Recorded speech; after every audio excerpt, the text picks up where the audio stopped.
Jew year, Jew me, come to Israel today. I'm just fucking with you. Welcome back to the Short News Podcast.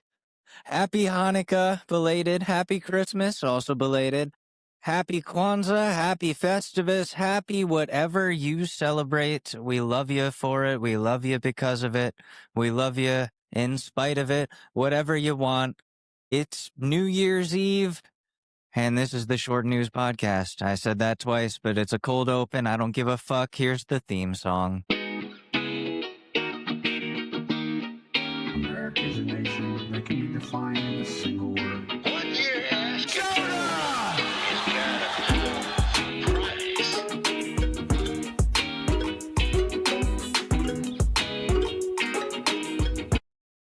And welcome back. This is going to be a short one today. I know the show is called the Short News Podcast, and we've been moving in that shorter direction. Contrary to popular belief, yes, I just slurred my speech there. I'm sorry. What do you expect from me? It's New Year's Eve. Contrary to popular belief, the show is not called the Short News because I'm a short guy. Although two things can be true at one time.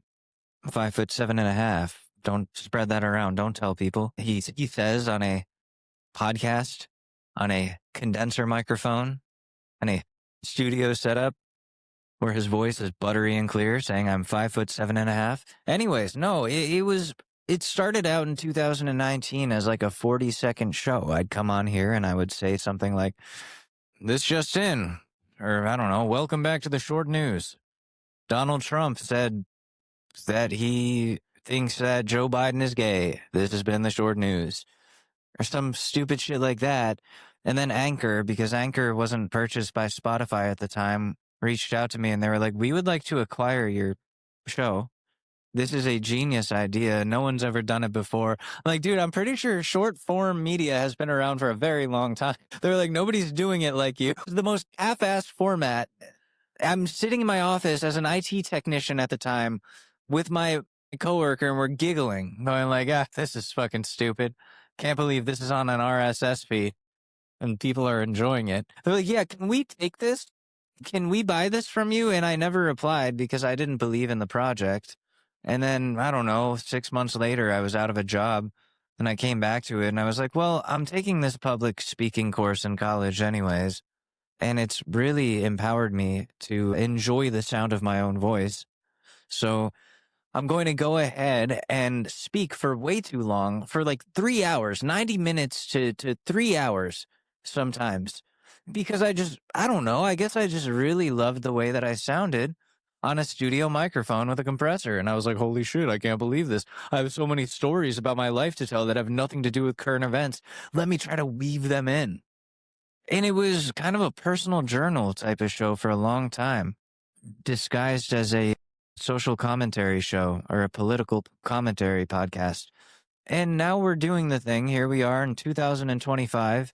I think I've exhausted the talking about myself thing to the point where I would much rather talk about how we are inching closer and closer to the end of the world every single day. With things like AI, automation, how 1% of the population owns the majority of the wealth and won't give it up. You know the drill. You know the deal. The island, the private island with that guy, Jeffrey. We all know Jeffrey. Come on. You know Jeffrey, right? Someone's listening. I was like, no, I don't. Why are you saying it like he's my friend? Jesus Christ, Alex. Come on. We all know Jeffrey here. We were all on that island, right? Who amongst us didn't go to that private island? Who amongst us wasn't invited on the plane, right? Right, guys? Come on. I can't be the only one. I'm joking. I was like 12 when all of that was happening. That doesn't make it better. That doesn't make it any more or less believable. That just keeps it right where it is. No, it's fine. I was 12. It's like when I tell people the story of how I met Chris Hansen in a hot tub in Colorado and they were like, ew. What the fuck were you doing, you creep? And I was like, no, I was 8. And they're like, that's even worse. What the fuck? Were you a victim? And then I go, no, I was with my dad. And they're like, oh my God, what did your dad do to you? And I'm like, no, we were on vacation. They were like, that's even fucking worse. And I'm like, he was just chilling at the same resort as us, at the same spa. And he was like, yeah, you guys can have a seat over here with me in my hot tub. And he was telling us funny stories about the show. It was completely innocent. I was 8, meeting Chris Hansen in a hot tub. Yeah, a lot of you people who have met Chris Hansen in a hot tub, you guys weren't innocent. I was, motherfuckers. So before you say, well, who amongst us for that one? No, you can't say it for that one. I was joking about the things I was saying that about too. Except for a few episodes when I said, well, who amongst us hasn't sucked a little dick?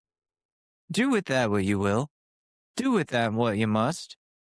Clip it, take it out of context, show it to your aunt, show it to my aunt. I don't give a fuck what you do with it. Happy fucking New Year. This episode is going to have no purpose other than me reflecting on the last year of the Short News podcast, which has only been 8 weeks, 8 episodes of me consistently doing this, and this one is late. And I'm sorry about that. I've been a little busy, and I don't really have any material prepped, in case you haven't noticed from me reflecting on the past like an old man. I'm 29 now. I started this show when I was, 24? I was young, and now I'm old. Look at us. Look at us go. Look at us grow. Isn't it great? Isn't it beautiful? The way life is, where the same fascists can get elected twice.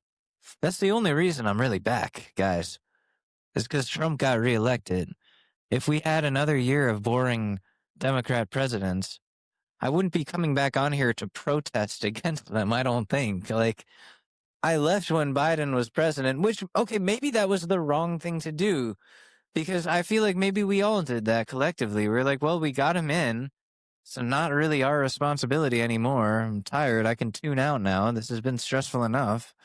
And I left. I mean, that and a bunch of other sequences of events in my life that caused me to rethink my time in the podcast space. That caused me, to exit the podcast space. But I never said I left. I was always like, yeah, I'm planning a comeback. I didn't feel like the podcast was gone.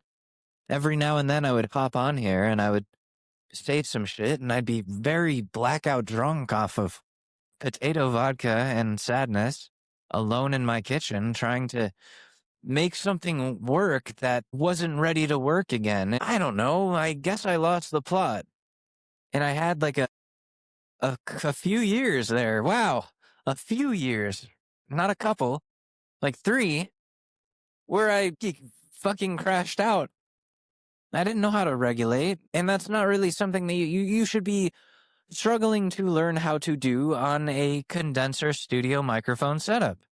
To your RSS feed of loyal listeners who were at the time probably going, hey man, I don't really like this anymore. I think you should take a break. And every time I'd come back, I would be like, oh, I am so back. We are so back. And I was drunk off of fucking Strawberritas, perpetually getting broken up with, and not dealing with any of it off mic, not dealing with any of it, period. When that kind of shit takes work, it's not something that you can be doing out loud to your RSS feed, especially when some of your listeners consist of the people who keep, for one reason or another, checking back to see, okay, has he finally stopped crashing out? Has he finally learned to regulate himself? Like it's some sort of canary in a coal mine. And there was a lot I had to come to terms with in my life, whether it be the way I've been the past few years or the way I've been the last decade, which has only perpetually beaten myself into a deeper grave. Like, let's start here. Self-esteem, self-worth, self-perception in general, identity, etc., etc. Am I just throwing random philosophy words out? No, this is going somewhere. I hated myself for the longest time, and I was the type of person who would often punish himself because in the back of his head, but also in the front of his head, he didn't feel that he deserved good things when they'd happen or good people in his life when they would enter it. And I sabotaged so many good things for myself because I felt like, well, I'm a piece of shit. I don't really deserve any of this. It's going to go away anyways. And that turned into a self-fulfilling prophecy. If you're constantly worried about something being fleeting because you feel like you don't deserve it, then you're going to end up proving yourself right in your self-doubt because you're only subconsciously, but also consciously, causing yourself to push those things or those people away. If you're only thinking about the negative side of something or losing something or the fact that you don't deserve something, that's the energy that you're bringing into it. Other people notice, whether it be a job interview, whether it be a relationship, whether it be your job in general, or the way that you approach emergencies, tasks, or just high intensity situations in general. The way that you carry yourself needs to be authentic in your belief in yourself.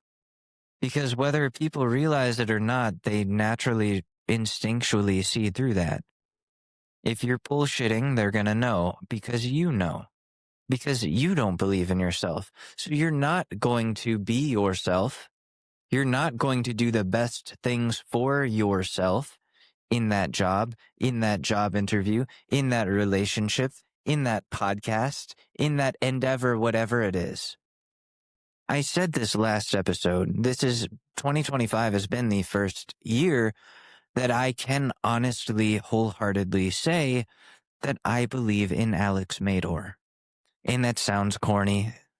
It sounds cheesy. It sounds stupid. It sounds silly. But if you've known me since the beginning of this journey, the episodes of this podcast that span all the way back to 2019, 2020, if you know me from TikTok, if you know me from real life, and you're checking in for some reason, being like, has he figured it out? Has he finally figured it out? No, I'm not going to say that I finally figured it out. We never fully figure things out. We're just constantly in the state of figuring things out, in the constant state of becoming. We never become until our dying day. And then whatever's written on the headstone and the obituary and gets passed down as our legacy, that's what has become. But when you're alive, you're in the constant state of becoming, of learning from your mistakes, of changing. That's never over. You're never a finished product, and you never fully figure it all out. But at least if you're in the process of figuring things out, if you're in motion and not stagnant and sitting in your own wallowing, asking people to feel bad for you like I used to, that's motion, man. That's what beating on boats against the current really fucking means. When Fitzgerald would write that in The Great Gatsby.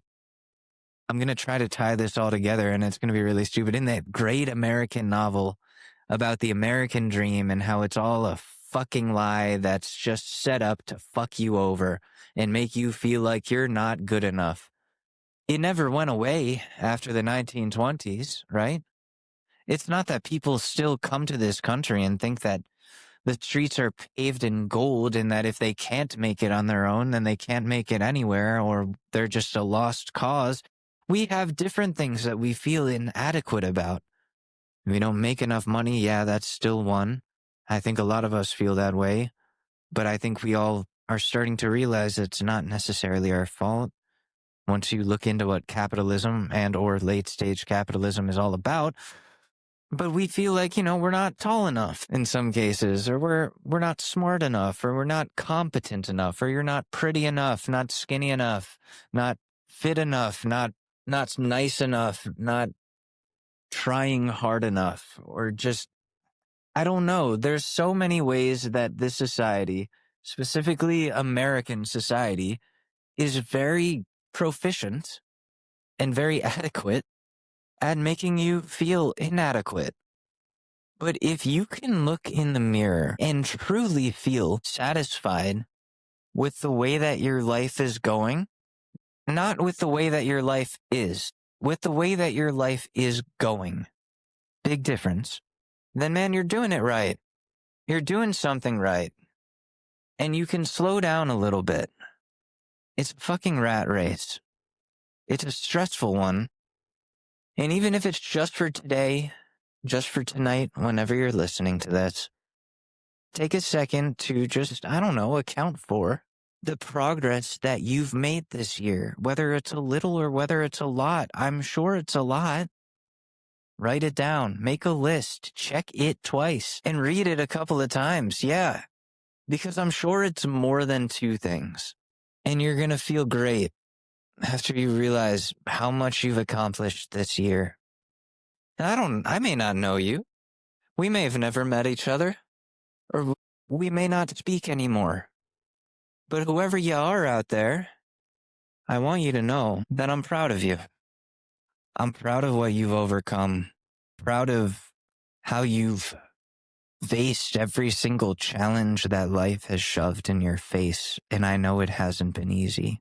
Proud of how you've gotten past those that have hurt you, learned to trust again, maybe not, and just woken up every day and continued instead of staying stagnant and wallowing and drowning in that wallowing.